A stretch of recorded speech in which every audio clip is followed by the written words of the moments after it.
Hello folks, and welcome to Paddock Pass as the NASCAR on Fox season portion is done. Can't believe it's already said and it's already gone. Welcome to Paddock Pass, your post-race edition for the 2020 NASCAR Cup Series All-Star Race at Bristol. Well.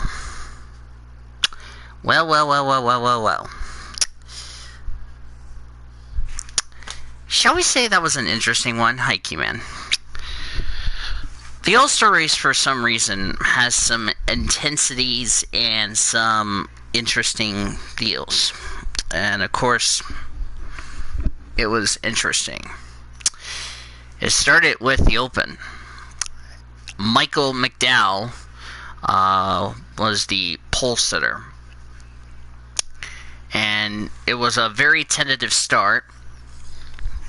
And Bubba Wallace got hooked by Michael McDowell, which wasn't Michael McDowell's fault. He got turned by William Byron to precede that incident. Even though Bubba Wallace was mad at Michael McDowell, he would need to look at the replay again to see that it was actually William Byron who ended up turning him as far as that was concerned, because it was Byron who got into the left rear fender of McDowell to spin Bubba Wallace out. That was just my opinion on that. So far, the rest of that race was, I don't know if it was really entertaining, or what. Okay, here's the Open results. And then nothing else happened other than that the 38 and the 37 got together, which is how that went. And of course, Matt DiBenedetto won the Open to transfer into the All-Star race, with Clint Bowyer getting the fan vote, William Byron and Eric Almirola getting into the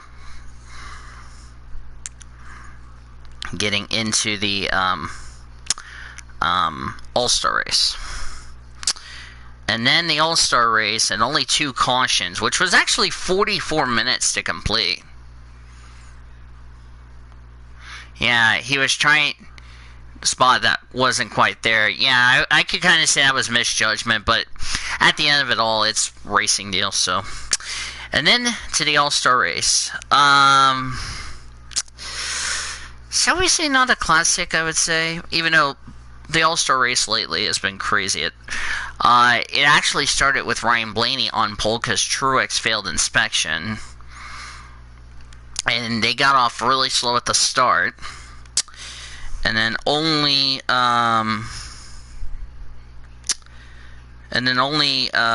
Kurt Busch got spun by Keselowski, but didn't hit anything. Then Newman spun on the front stretch, or on the back stretch, but lightly tapped the inside wall, and yeah, it was kind of only 2 cautions if you exclude the stage breaks. And when it was said and done, it was Chase Elliott winning the All-Star race. Yeah. What was my thoughts on the race? I really thought it was, I mean, I'll say this, at least it was much better than what would have happened if this was at Charlotte. Let's all agree on that. Who knows what would have happened if this race was still in if this was in Charlotte. Let's get that right. I mean, let's be fair. The racing kind of was like pretty if. I mean, yeah, they did. I mean, they made it to the end on fuel, even though they just topped off the fuel, so it's not like it's a big deal. But track positions and the orange cone rule, where some drivers, I mean, it mixed up the running order a lot going for the restart, so it really changed everything.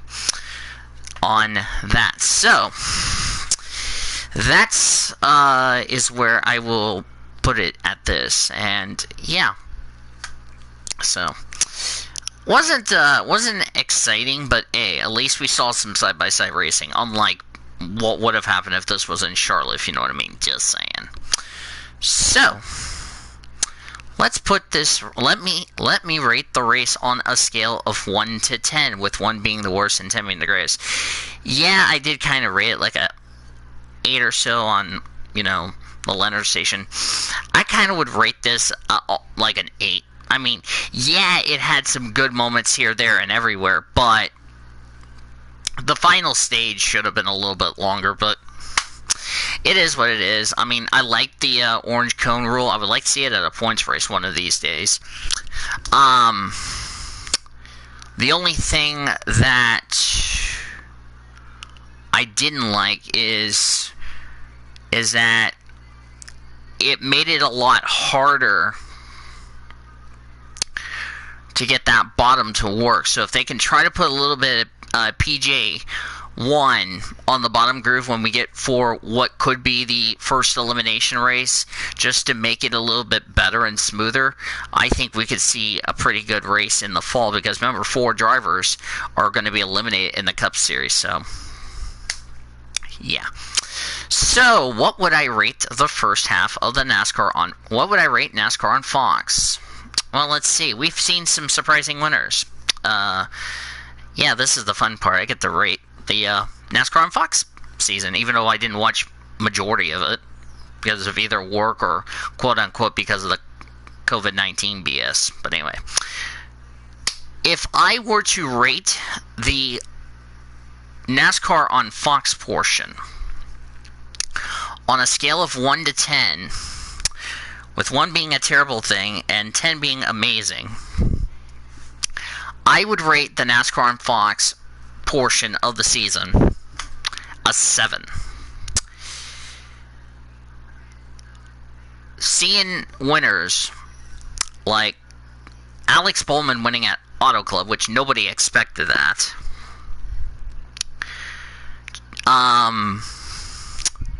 Cole Custer winning last week at Kentucky, nobody expected that.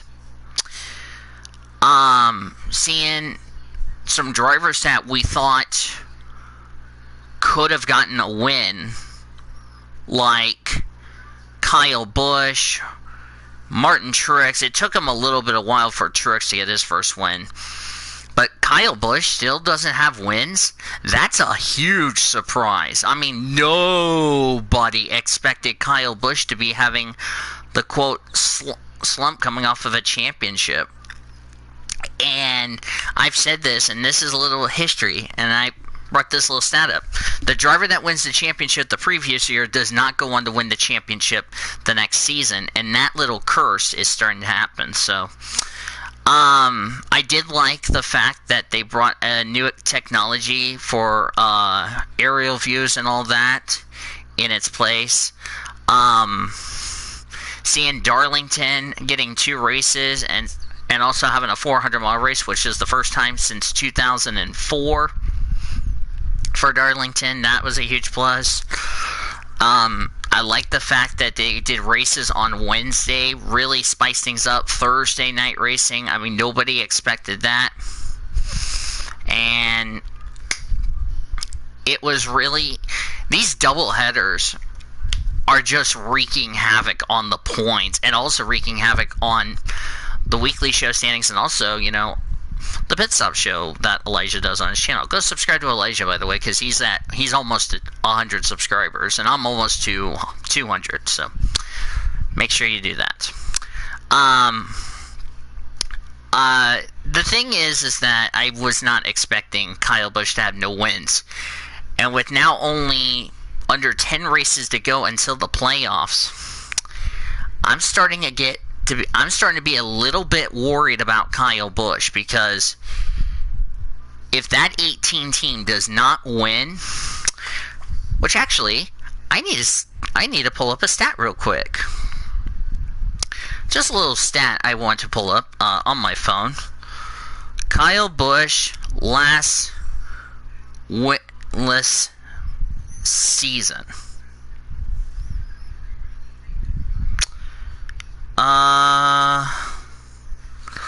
What was his last winless season? That's a good question. That's a good question, everybody. His last winless season. Let's see. That is a very good question, DV. When was his last winless season?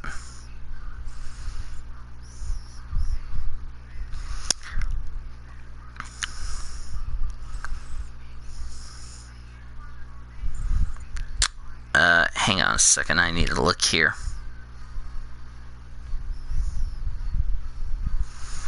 When did Kyle Busch not go to victory lane? I want to look up his stats real quick.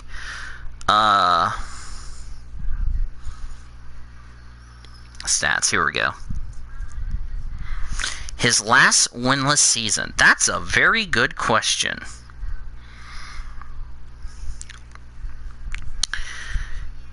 Actually, looking at this, Kyle Busch has not had a winless season. I just now realized.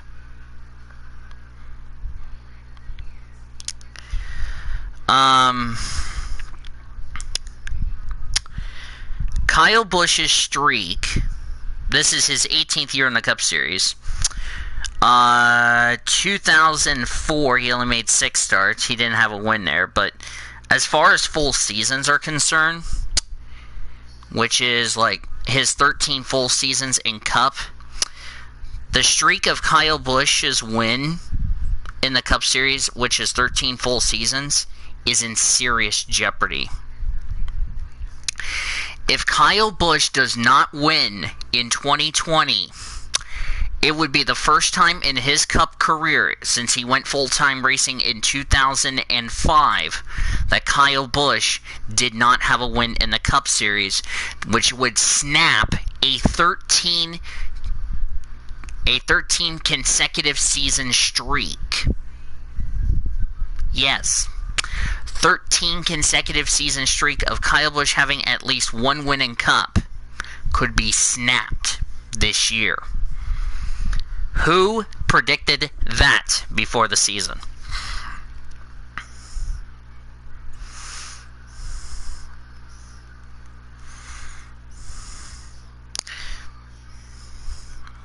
Yeah, can you say that?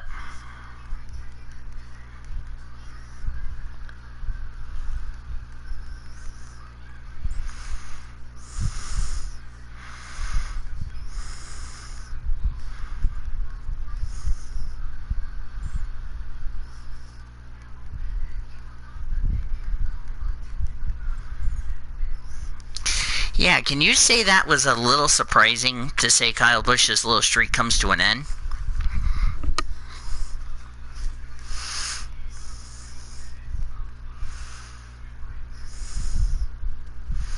Yeah.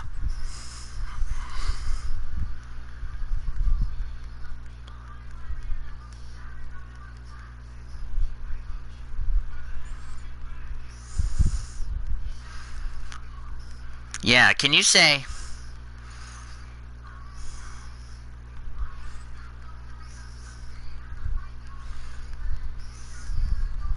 Since becoming a full-time driver...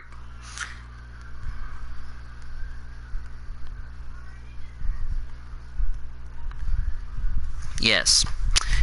Like I said, Kyle Busch, yeah, is that he loves the no practice thing. That's the funny thing, yeah.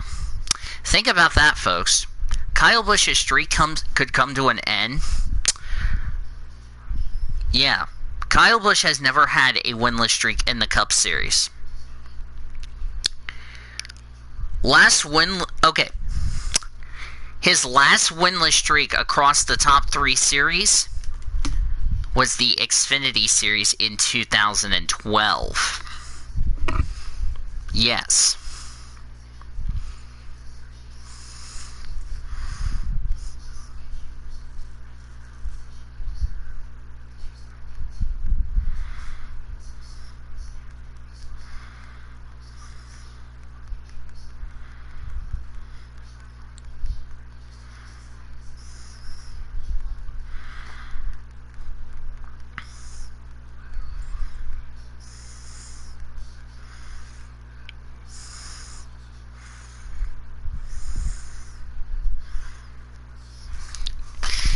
that's a little surprising, to tell you the truth, that the streak of Kyle Busch, of his 13-year consecutive streak of having a win in a Cup Series, could come to an end. So, also, here's a little stat from Dennis Stats Kelly. I want to throw this out. All-Star Race winners, NASCAR.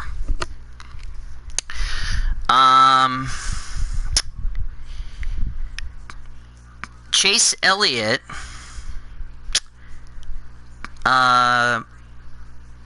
here's a little stat. 1986, Bill Elliott won the All-Star race at Atlanta. About 24 years later,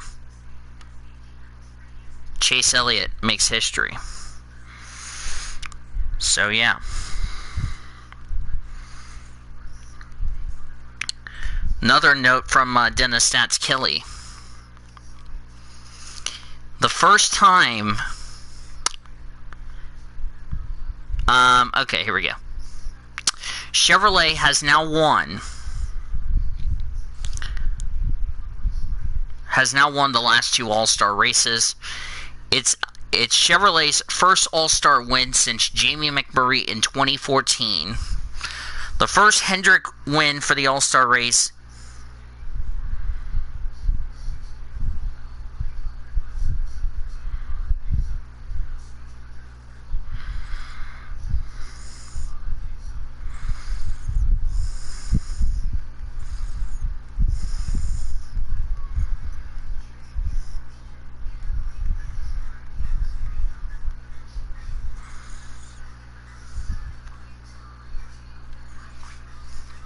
So, yeah.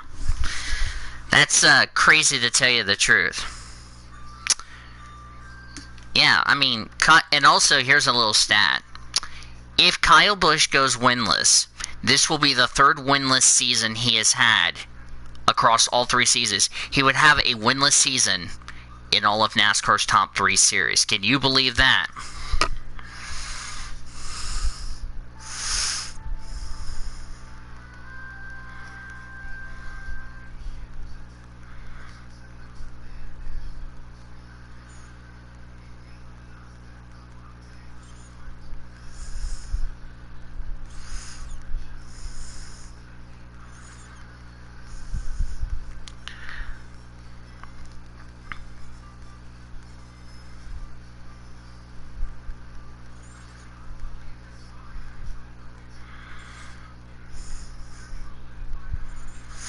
So, that's a little surprising, so. I can't wait for the elimination race. Boy. So this would be, if Kyle Busch doesn't win, the first driver to have a winless season in all of NASCAR's top three series.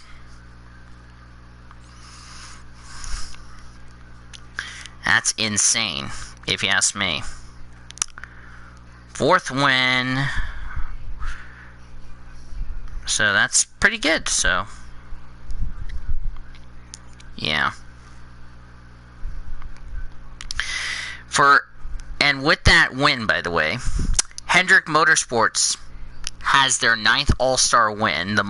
They lead the most on as far as active teams. Chevrolet has won its 19th All-Star race.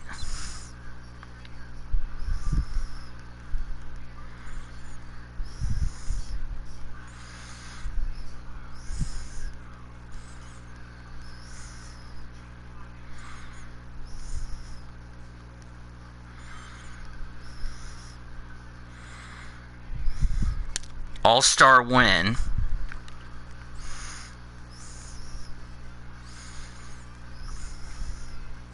First since Jimmy Johnson in 2014. And Chevy's 19th win.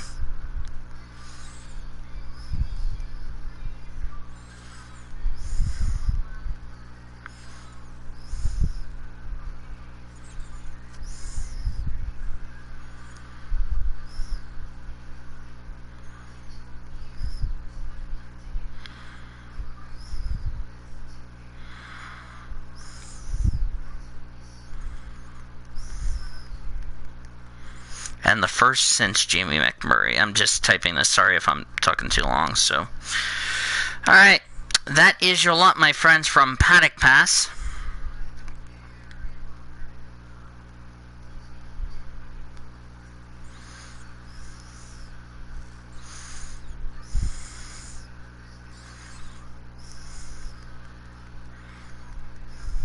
And they have won.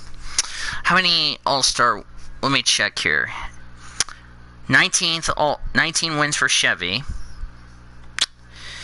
Chevrolet has now won. I'm going to pull this up real quickly.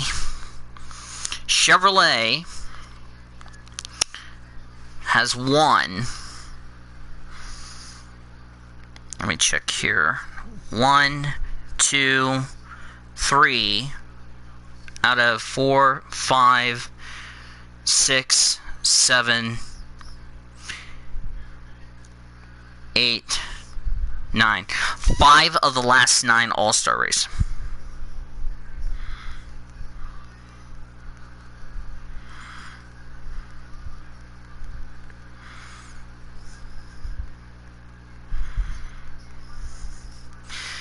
So, yeah.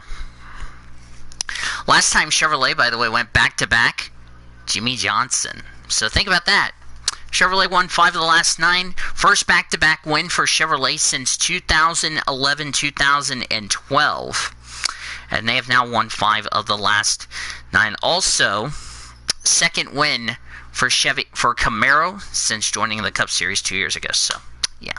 Anyway, that's your lot. Thanks for following along. Thanks for watching this amazing stream. And we'll see you at Texas. But for now, from us here at Bristol for the All-Star Race and NASCAR on Fox, thanks for a great season, NASCAR on Fox. We'll see you at Texas. Bye!